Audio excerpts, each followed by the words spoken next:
저는 단순히 돈만 벌기 위해 하는 알바는 잘 하지 않는 편이에요.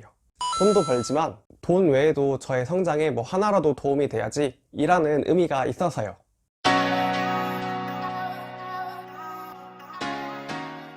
약대생들 커리큘럼이 빡세다고 하는데 학업 때문에 시간이 없지만 알바를 하고 싶을 때 어떤 알바를 하는지 알려드리려고 해요.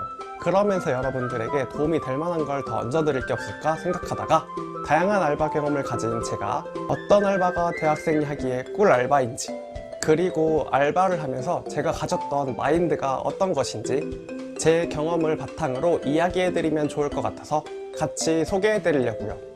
저는 단순히 돈만 벌기 위해 하는 알바는 잘 하지 않는 편이에요. 돈도 벌지만 돈 외에도 저의 성장에 뭐 하나라도 도움이 돼야지 일하는 의미가 있어서요. 저는 어떤 일을 하더라도 저에게 최대한 도움이 되는 부분을 찾는 편이에요. 그래서 군 생활도 남들은 시간만 버리다 온다고 하는데 저는 거기서 영상 편집도 배워오고 사무적인 일 모두 다 배우고 건강도 좋아지고 조직 생활에 관한 것도 어느 정도 깨우치고 온 것 같아요. 그럼 돈도 벌고 자기 자신에게 도움도 되는 일석이조의 알바들을 알아보도록 할게요. 저는 약대 다니는 동안 피트 과외, 연구소 인턴, M사 학원 온라인 멘토, 편의점 알바를 해봤어요.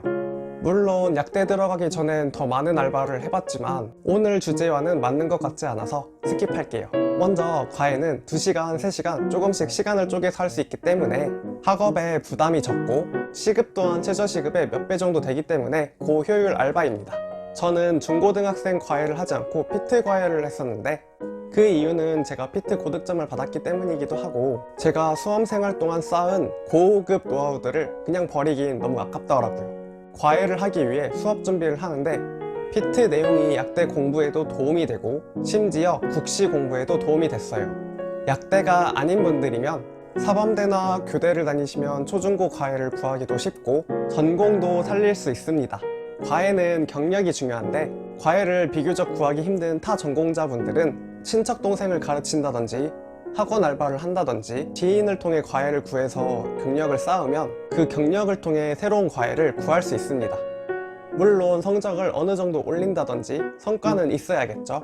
저는 과외를 통해 학생에게 필요한 것이 단순한 지식의 전달뿐만 아니라 학생의 멘탈을 케어하는 부분도 정말 중요하다고 느꼈고 어떻게 하면 가장 효율적이고 효과적으로 공부할 수 있는지 깨닫는 계기가 되었어요. 과외를 구하는 방법은 과외 사이트에서 일부 수수료를 떼고 구하는 방법이 있고 인터넷 카페 같은 곳에서 구할 수 있기도 합니다. 물론 과외를 받고자 하는 사람들이 어느 정도의 대학 간판과 특정 학과를 선호하는 경향이 있기 때문에 많은 분들에게 기회가 열린 알바는 아닌 것 같아서 다음 알바를 소개하도록 할게요. 연구소 인턴은 방학 때 한국장학재단에서 교육근로장학생으로 일하게 해주는 프로그램이 있는데 시급은 최저시급보다 높은 수준이었어요. 하루 8시간씩 주 5일 2달 정도 하니까 꽤 모이더라고요. 그리고 그 경험을 통해 그쪽으로 취업하시는 분들도 있고요. 한국장학재단의 교육근로장학생이라고 찾아보시면 될 거예요. 학기 중에도 할 수 있는데 이 경우는 대학 내 중앙도서관이나 과 행정실에 배치가 됩니다. 학기 중에 틈틈이 하실 분들은 도움 되실 겁니다. 지역마다 일할 수 있는 곳은 제각각일 거예요. 주로 공공기관이 많이 배치됩니다. 대전은 연구소가 많기 때문에 연구소를 많이 배치해 준 것 같아요. 전공 관련된 곳에서 일하면 스펙도 되고 한국장학재단에서 해주는 거니까 돈 떼일 걱정도 없고요. 또 이게 월급으로 잡히는 게 아니라 장학금 형태로 지급됩니다. 등록금에서 까이는 게 아니라 따로 통장으로 들어와요. 그래서 경쟁률이 조금 있는 편이기는 해요. 자소서도 써야 하고 일부는 면접도 봐야 하는데 그 정도 투자는 당연히 해줘야죠. 자소서는 최대한 정성 들여 작성했었어요. 거의 인생 자소서다 이런 느낌으로 자소서를 썼던 것 같아요. 자소서를 쓰고 고치고 하며 완성하는 과정에서 자소서 쓰는 실력이 늘었어요. 지원하는 게 두려워요. 이러신 분들은 위에 추천으로 뜬 영상 보시면 도움이 되실 거예요. 저는 연구소 약학 관련 부서에서 박사님들 사이에 끼어서 같이 실험하고 논문도 같이 보고 회의도 참여하면서 많은 것을 배울 수 있는 시간이었습니다. 밥도 같이 먹는데 밥 먹으면서 하는 이야기가 연구 관련된 이야기다 보니까 그냥 밥을 먹는데 관련 지식도 같이 먹는 느낌? 그런 것들이 생활이 되면서 자연스럽게 녹아들었던 것 같아요.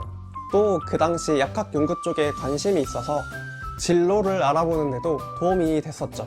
M사학원 온라인 멘토는 온라인으로 진행하다 보니까 약대 관련 질문이 올라오면 짬짬이 답변을 달아드리고 했어요. 한 명 한 명 맞춤으로 답변을 달아드리는 거라 생각을 정리해서 글로 표현하는 능력이 올라갔어요. 저 유튜브 댓글 쓰는 거 보시면 길게 답변해드리는 경우가 많은데 사람들과 소통하는 공간에서 자신의 생각을 잘 표현하는 것만큼 중요한 건 없는 것 같아요. 답변은 많은 편은 아니었지만 답변을 받은 학생들이 정말 고맙다고 도움됐다고 해주시고 그 맛에 했었던 것 같아요. 담당자님들도 정말 잘 대해주셔서 좋은 기억으로 남아있습니다.